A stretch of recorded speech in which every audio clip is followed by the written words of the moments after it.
10 o'clock news. If I hadn't received such marvelous care and had a very strong will to live, this could have been a murder trial. Remarkable poise and strength on display inside a Queens courtroom as a woman brutally attacked with a hammer at a subway station faces her attacker, that man, back in court to learn his fate at sentencing today. Fox 5's Linda Schmidt was there and has the latest from Kew Gardens. William Blount stared straight ahead, never making eye contact with Nina Rothschild, the woman he viciously attacked. Why on earth did you come up behind me, fracture my skull multiple times with a hammer, and then grab my bag? Why me? Blount, who has a long criminal history, blindsided Rothschild 3.5 years ago at the Queens Plaza subway station in Long Island City.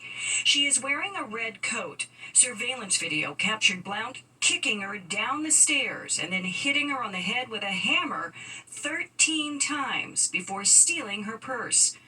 Rothschild is a scientist with the New York City Health Department. She addressed the court reading a victim impact statement prior to sentencing. I have titanium mesh in my skull where it couldn't be fully repaired. If I hadn't received such marvelous care and had a very strong will to live, this could have been a murder trial. I encourage you to give him the maximum sentence with no opportunity for parole so that he can never assault anyone again. The judge sentencing Blount to the maximum, 25 years to life. He is 61 years old and will likely spend the rest of his life in prison.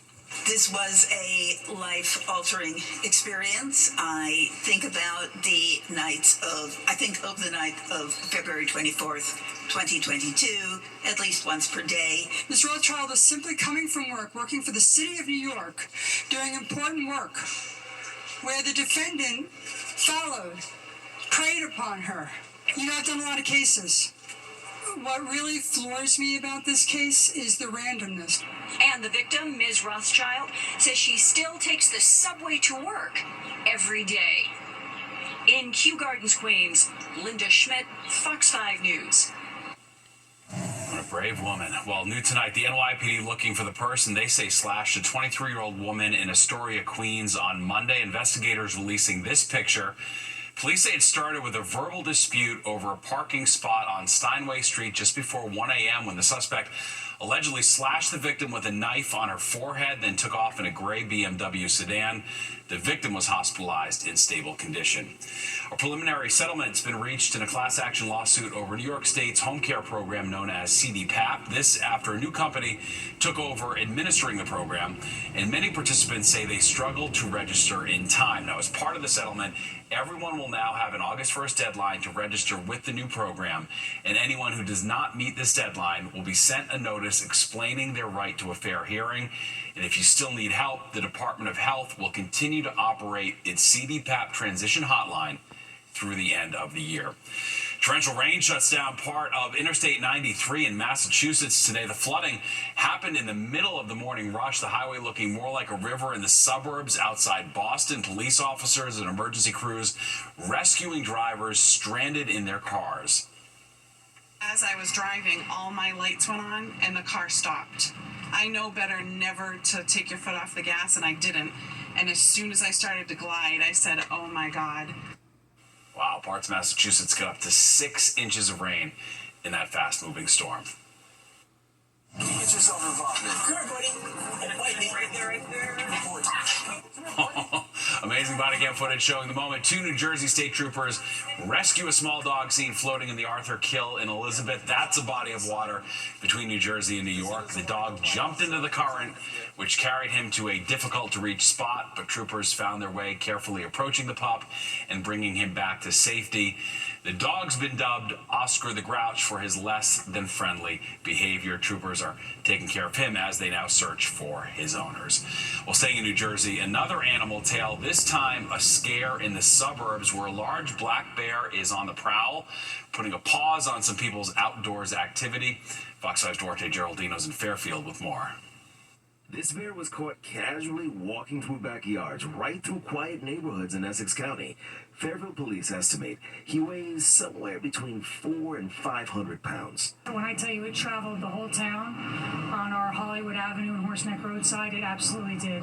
But its home is basically in our big piece, which is also on that side. So he was trying to get himself back home, and it just took him about 5 to 6 hours to do so.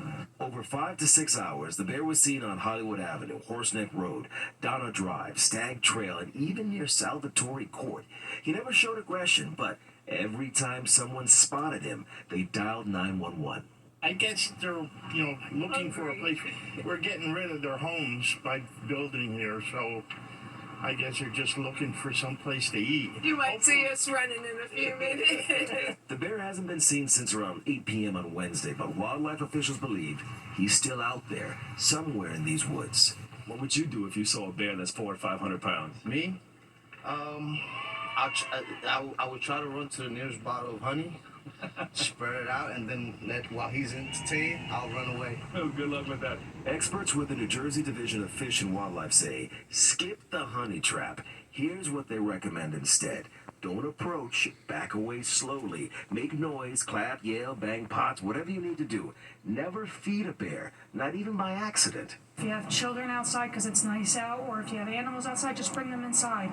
The less attention you give to the bear, the better, because it's really just trying to find its way back to where it came from. And the more anyone is to follow it or create commotion when it's not being aggressive is going to confuse it and make it more difficult. Fairfield isn't the only place that saw a bear this week. One, maybe the same one, was also spotted in Ridgewood and Glen Rock. Police followed it to Route 208 and Route 4 before it disappeared into the woods.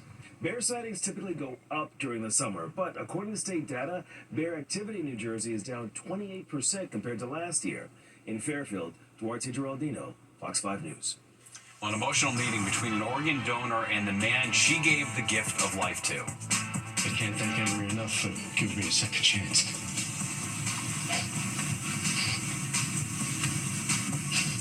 She's a true angel.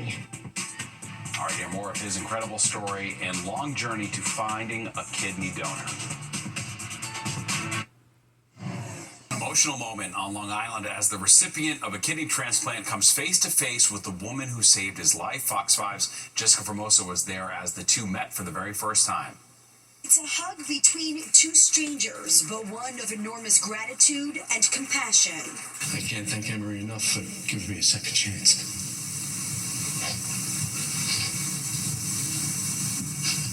She's a true angel. Scott Scannell of Nesconset coming face to face for the first time with his kidney donor, Anne Marie Hassett. I don't know how much longer I could have gone on with dialysis. My angel came at the right time because I was giving up.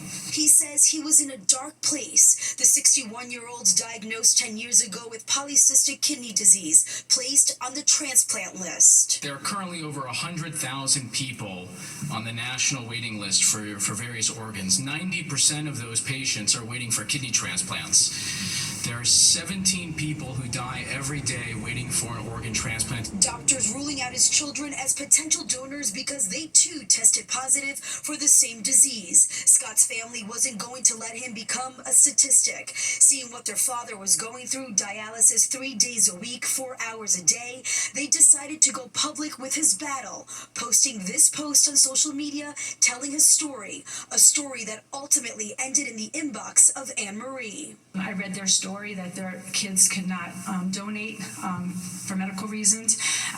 That touched me even more. The 56-year-old firefighter, wife, mother, and grandmother says she didn't hesitate giving the gift of life to a complete stranger. I have an amazing life. I have a full life. I felt like I had to do something.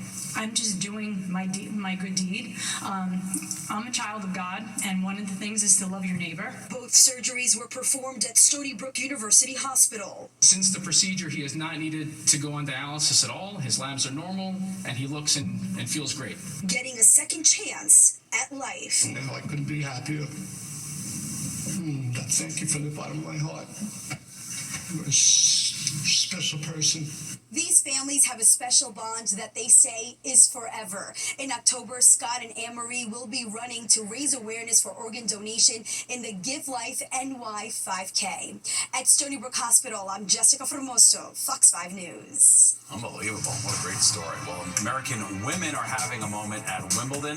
Coco Gauff didn't make it all the way, but a New Jersey native very well could, and Amanda Anisimova is already accomplishing something that hasn't been done at the tourney since 2019. Plus, first question they usually ask me is this real? Are you the car sitter? And I say yes. now she's very real, and she is the car sitter, and she's here to save you from alternate side of the street parking fines. All right, let's talk tennis now. And American women are definitely having a moment. Case in point, New Jersey native Amanda Anisimova, who has become the first woman to make the Wimbledon final since Serena back in 2019, something Coco Gauff tried to do until the number 2 seed was shut out last week. Fox 5's Jennifer Williams has more. Serena Williams. In an era absent of icons, 2025 is proving to be quite the year for women's tennis. What's great is that they're all in the basic same generation. There's not a huge spread. The oldest is 31, and the youngest is, I think, in the top 10 is maybe 22. With Madison Keys winning the Australian Open, finally breaking through for her first Grand Slam title. That's out! Coco has conquered the clay! Coco Gauff capturing the French Open, the 21-year-old's second Grand Slam title, and first on the red clay of Roland Garros. And a New Jersey native making some noise at the All England Club.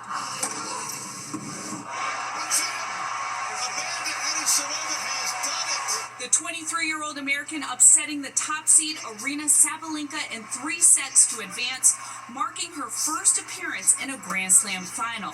It's really hard trying to have to play perfect tennis because that's the only way to really get the win. But I feel like we really fought out there today, and the conditions weren't easy. For Amanda, who took time off for mental health and came out blazing now, it's just such an exciting time to watch her come into her own. Anisimova will face Iga Swiatek on Saturday. The last American woman to win Wimbledon was Serena Williams in 2016. She's 5-1 against Aryna Sabalenka. And so we know she's a tremendous talent. And so we know she has a chance in the final. And we know that going into the U.S. Open, she is really going to be amped up, as are Jessica and Emma and Madison, everybody, and not to mention Coco. Jennifer Williams, Fox 5 News. All right, we're pulling for and turning to the weather now. We are still dealing with the humidity, but at least it's not raining, not yet at least. Let's check in with Chief Meteorologist Nick Gregory. We won't have to wait too long, though, until it does again, right? We'll take whatever goodies we can get, Steve, for sure. Yeah, I think we get a little break again tomorrow. Saturday, though, likely to see some showers and thunderstorms. Yeah, I know this is going to collide with your weekend, but there's hope for Sunday to be a dry day. The issue is it's just going to stay awfully humid right into next week.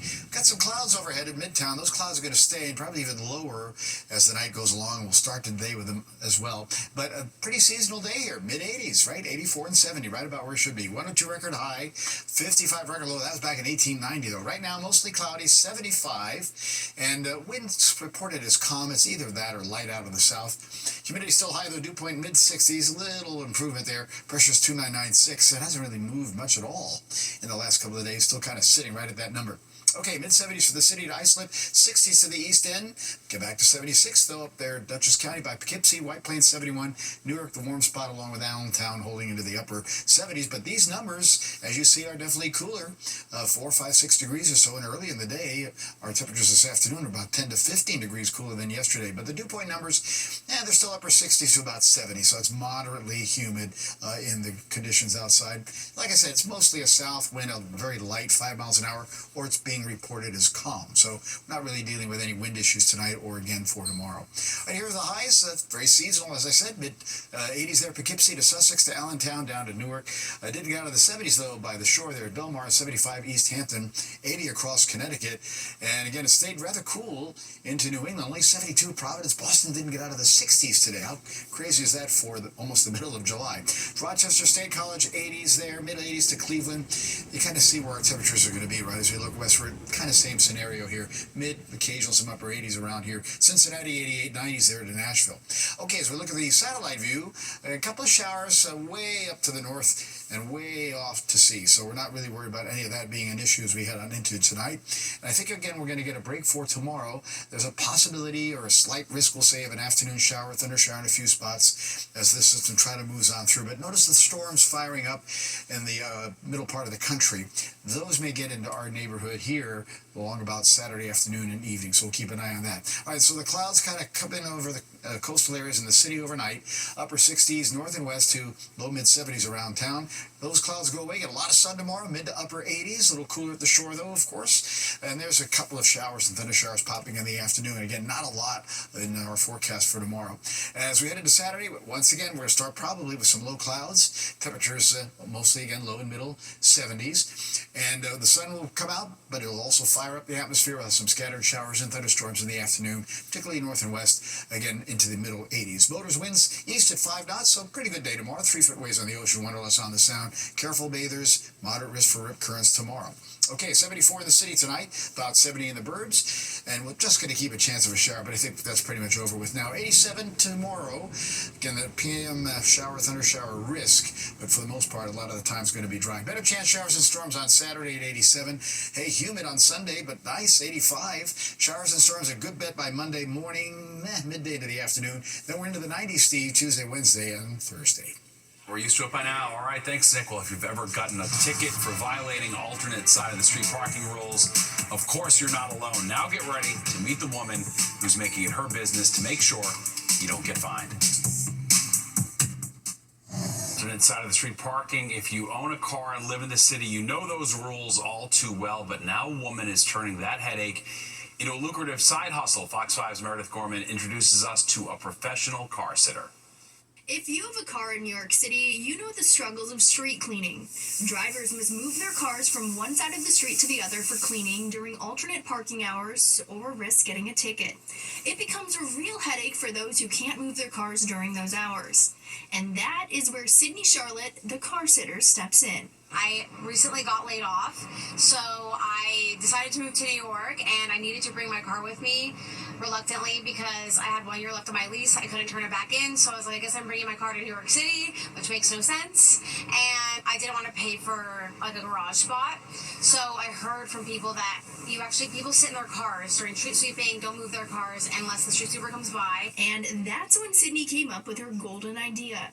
She posted a video on social media advertising her business idea of sitting in cars for those who can't do so during alternate side parking hours. So essentially, people text my number, and which is like a business number, and the first question they usually ask me is this real? Are you the car sitter? And I say yes. And I'm like, where are you located? And they tell me where, and then the pricing is always less than a parking ticket. The price is cheaper than a $65 ticket, and her new business, which is just 3 weeks old, has already been taking off. Here's how the process works. Sydney said she coordinates a key handoff, which is usually with the doorman. And then she takes a video of the vehicle before she gets in, and then once she gets out to document everything. And she says many of her customers are repeat. The people I'm doing today, this car and a car I did this morning, I'm doing again on Monday. And funny enough, I just had someone text me saying, oh shoot, I forgot to schedule you today.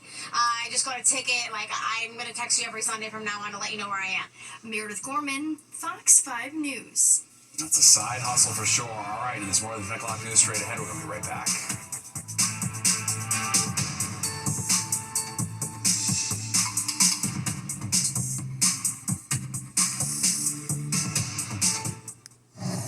Paul McCartney gearing up for a North American tour, the former Beal, at 83, prepping for 19 dates starting on September 29th in Palm Desert, California. No local dates for the Got Back tour. The closest cities are Pittsburgh and Buffalo. Tickets go on sale July 15th. Very nice. All right, let's get one last check of the weather. Amazing. He looks good. He keeps moving. I was going to say, can't believe he's 83. Yeah. And Ringo Starr just turned 85. 85, I saw he was that, always yeah. the oldest Beatle there, so there you go. All right, well, on to weather. And weather's going to be humid overnight with a lot of clouds. I think we're done with the shower threat, though. Upper 60s, some suburbs, about 74 in Midtown. Tomorrow, a humid day, a pretty warm day, mid and upper 80s. Just a slight risk of a shower thundershower in the afternoon. Morning clouds will give way to sunshine. Here's a 7-day, and on Saturday, again, a better chance for afternoon showers and storms, 88. Sunday, we stay dry but humid, 85. Better chance again for showers and storms on Monday at 87. And then it's back into the oven. Steve will be in the low 90s Tuesday, Wednesday, and Thursday. All right, thanks, Nick. That does it for us tonight. If you missed any part of the 10 o'clock news, you can always catch an encore on our free streaming app, Fox Local, where you can stream our newscasts anytime. Have a great night.